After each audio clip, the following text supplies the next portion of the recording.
Hello and welcome back to How to Teach the Bible, a preaching class. Well, all right, last time we left off at level 1 and we did Philippians 4 1 through 9.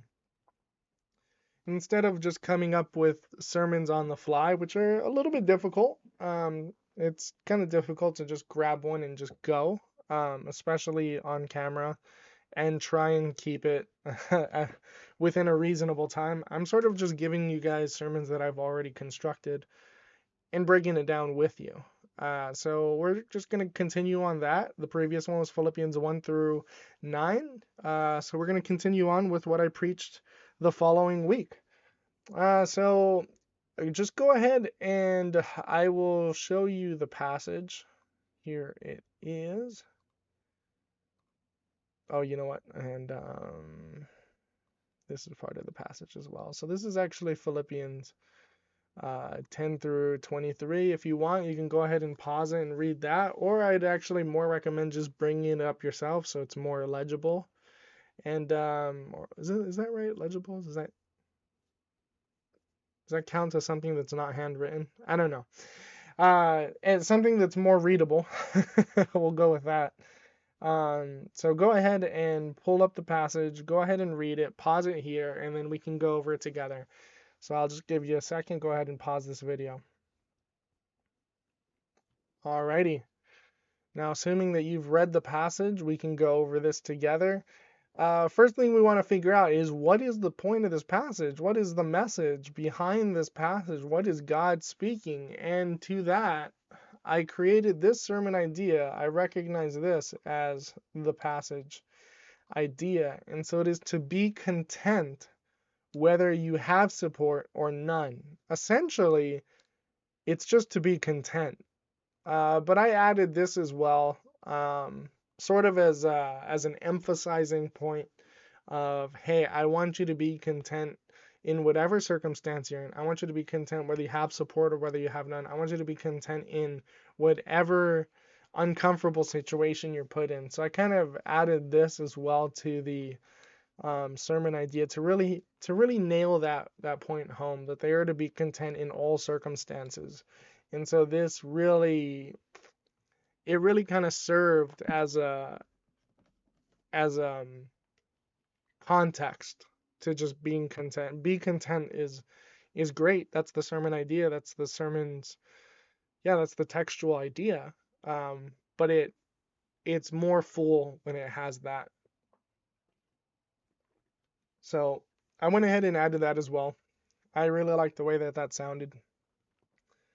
That being said, we need to come up with our division statements.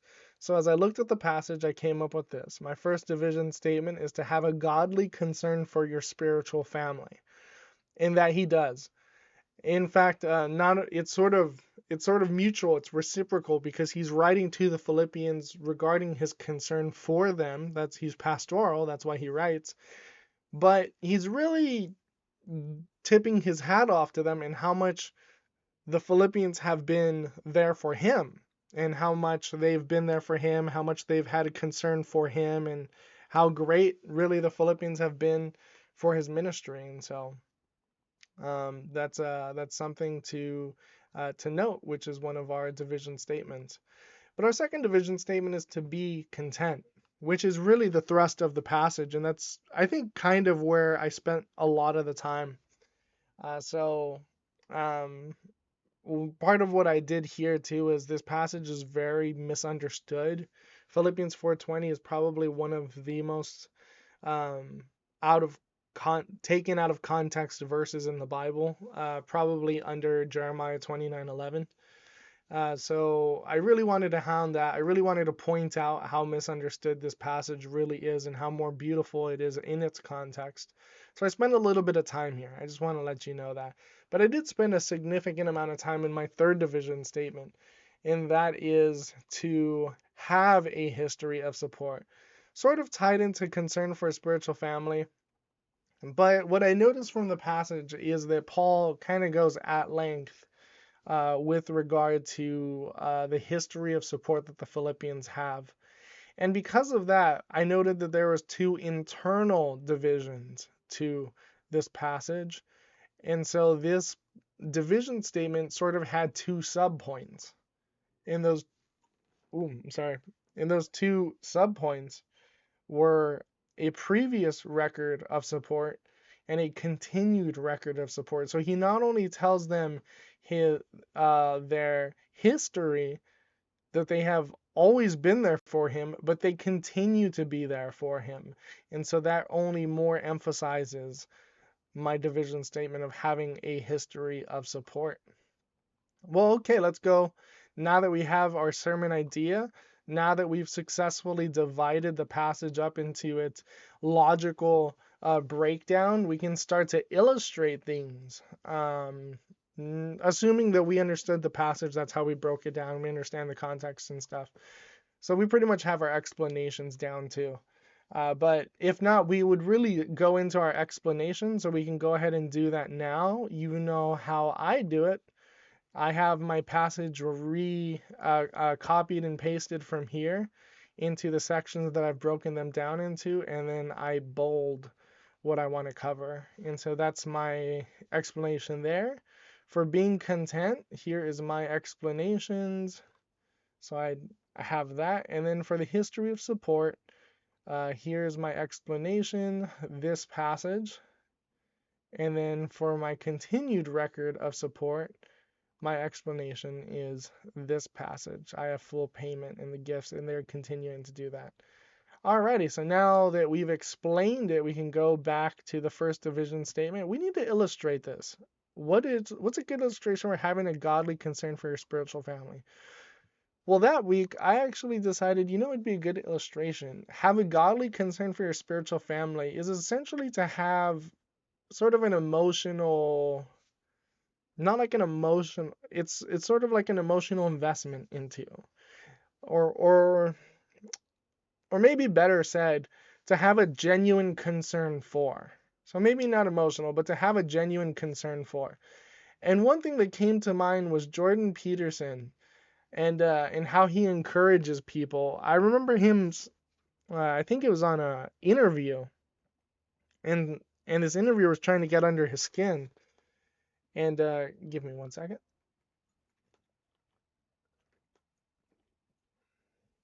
He's trying to get under his skin and say like, "Hey, why are you mad, bro?"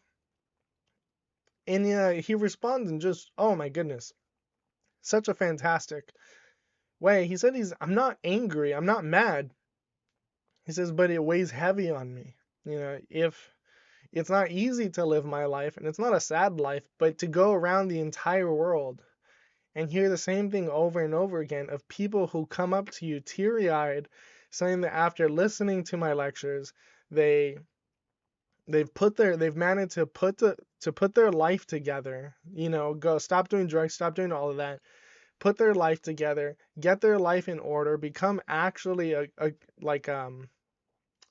pretty responsible adult who's able to help his family and grow up and become a person that people can actually depend on. And the impact that they're able to put in other people's life because of that, he said that really weighs on you, because he's like, I don't do much, I just encourage, I give them what little, just an ounce of encouragement, and people are able to flourish like that. It's like I just have like just a drop of water, I like mist just a little bit of water on the ground, and just oak trees are coming up, and he's just like, it weighs heavy, because it's insane how little encouragement people need to grow, right? And so we're in a world that's very just caustic and sharp and violent, as far as encouragement for men and women. He was talking in the context of men, but definitely both. And so he was just saying it's incredible how little encouragement people need to really get their life around. And so I use that as an illustration to essentially say we need to be encouraging each other in the body. We need, like, we're surrounded by people that They too need encouragement, just that little ounce of encouragement. And if Jordan Peterson can affect millions in the world just by his little bits of encouragement to people, like how much more should we be for each other, right? We should really be there for each other. We could really shape the world if we're there for each other. And so that was an illustration I had for having a godly concern for your spiritual family. That being said, what did I have? What was my keyword? I do this at the end, but I want to use instead of points, use concepts. It's my favorite. I'm sorry. You can take it, but it's my favorite. So the second concept I have is to be content. And so I explain everything, and my illustration was essentially this: the Army Underwater Special Forces. I sort of talked about jujitsu because I do it, and the necessity of staying calm if you're being choked or something, because if you start to flop around and try and get out and start to freak out, you actually choke out faster. But if you can stay calm, you can maybe actually figure your way out of that situation, and you can actually continue on and maybe even work your way into choking out the other person. And so staying calm and logically processing is very vital to jiu-jitsu. And if you can do that quicker and faster and know more, you're gonna do well in jiu-jitsu. Anyways, it's sort of the same, but to a lesser degree.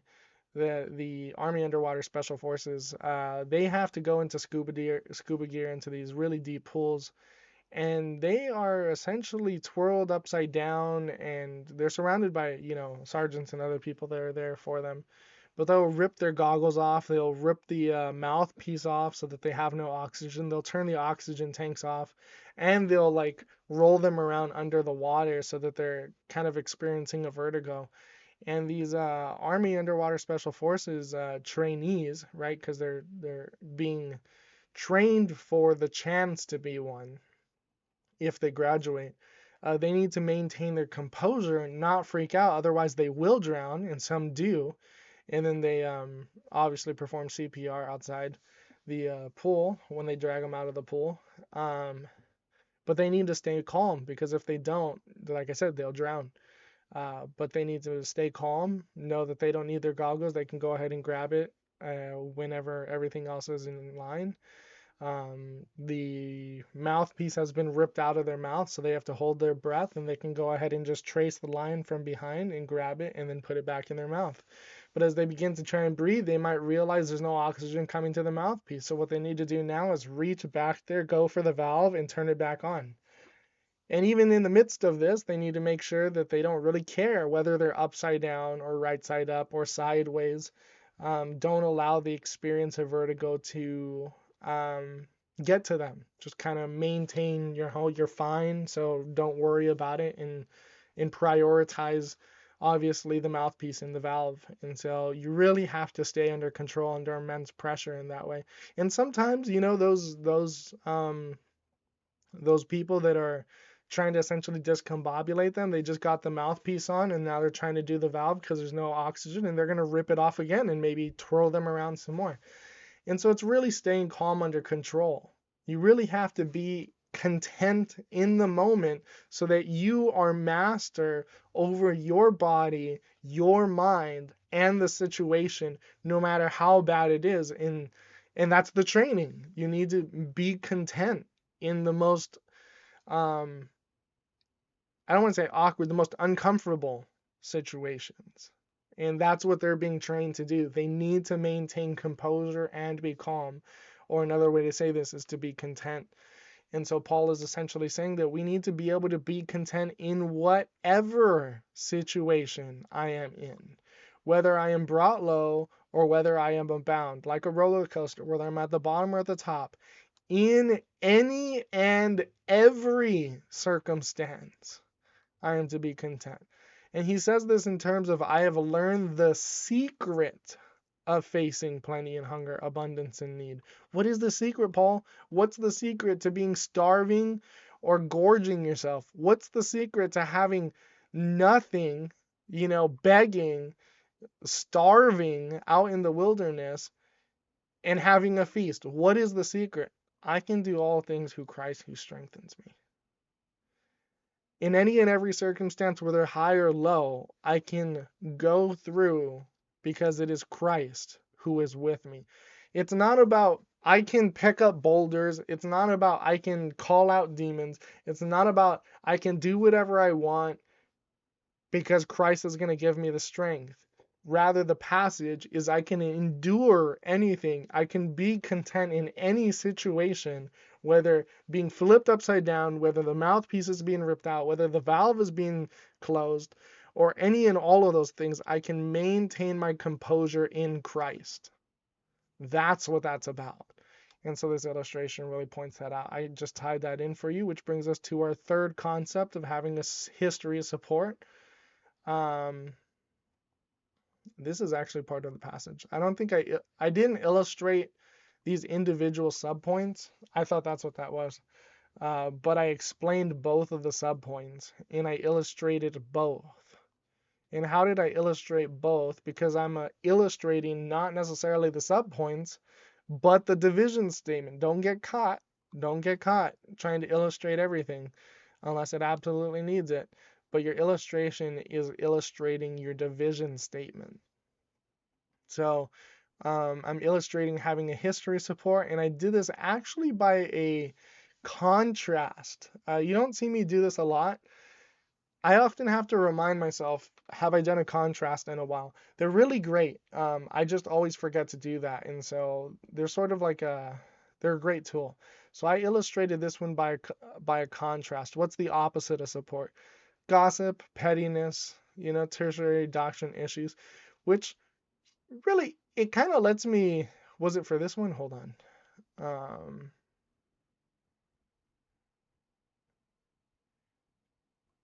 no, actually, it was the previous sermon. So I kind of called it back to the previous sermon.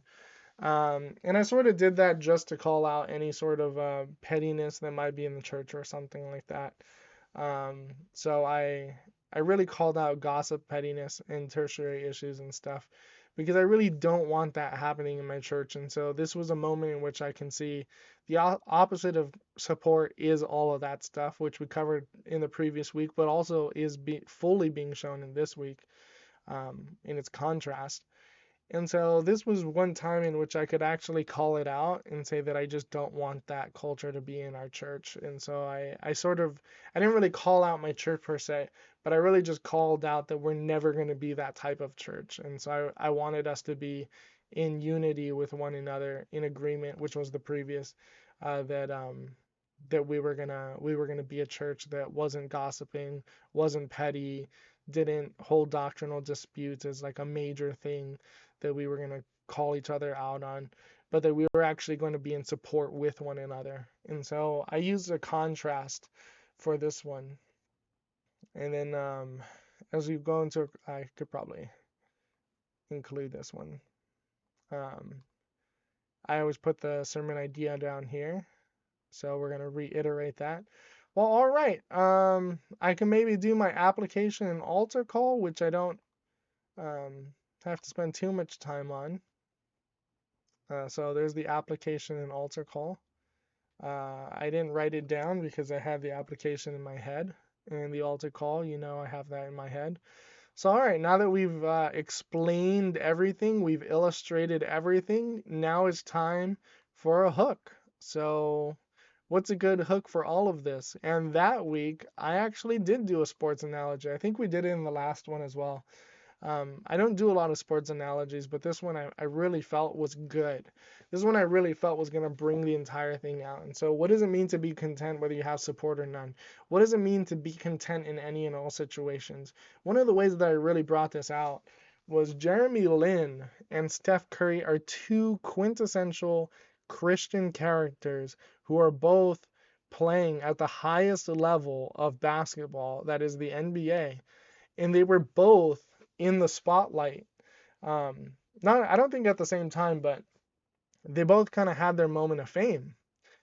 However, Jeremy Lin and Steph Curry could not be more polar opposites. It seemed like Jeremy Lin was supposed to be this great basketball player, but his spark really never caught.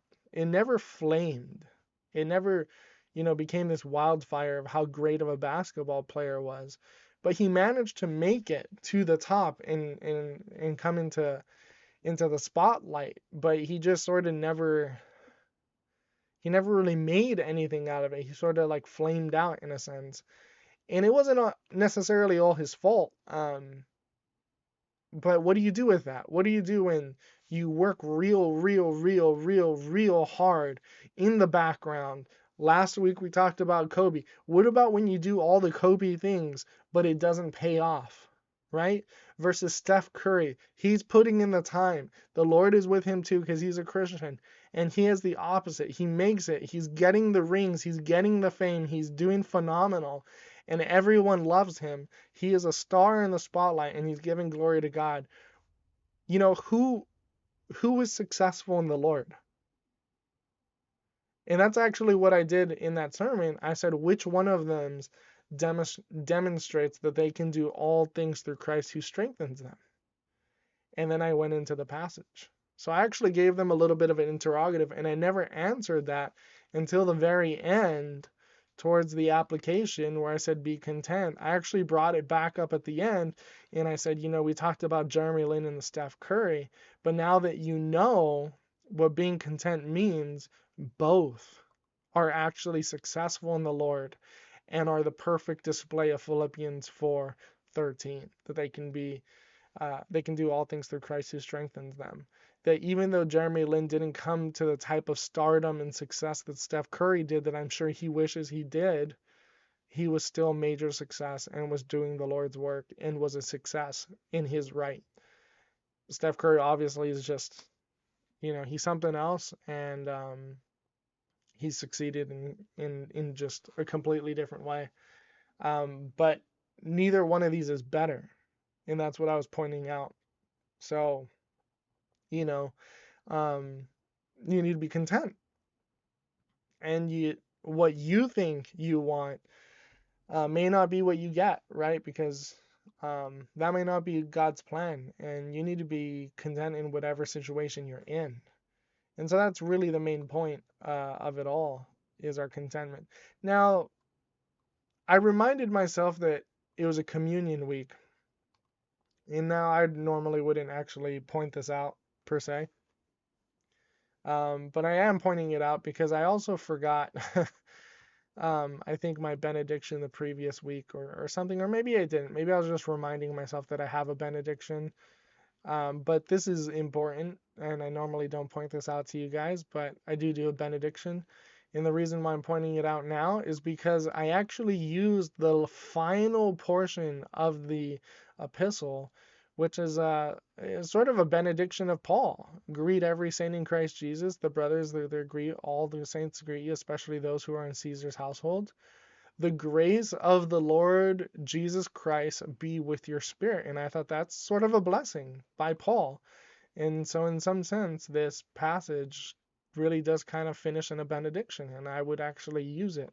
So I actually use the passage as a benediction, but I could have just threw it up here maybe, or because I read it all the way up here, I didn't need to repeat it. Or I could have just said, let's finish off the epistle and let's read this, and may you guys be blessed. But this is how I included it into my sermon, and so I just wanted to show you guys that. So final thing, we need a we need a title, and so I titled it Ambitious Contentment. And those are sort of contradictory terms, but I kind of like that concept of being ambitious, right? And being content. They're sort of at odds with one another, but it's sort of a play on the idea that you need to have this ambition to be content. You need to try and seek with all your might being content. And so it sort of had the idea in it that you want to seek being content. You have to work at it, is sort of what I was putting in the subconscious, that you really want to have that within you, that you want to seek out having that type of contentment. And so that's what I titled it, Ambitious Contentment, which I thought was kind of cool. You might not think so, but that's what I titled it. So Yeah, that's the entire sermon, and we just constructed it together. We broke it down. You got to see sort of my thought process throughout the entire thing. I wonder what you might have done for your illustrations, but these were the ones that I did, and you can kind of see how I thought through the entire sermon. So I hope that was very helpful. This is a level 2 um, kind of sermon as we go through it together, and I don't think I'll be doing a level 3. It's essentially the same thing, but I'm just end up trying to run through it faster.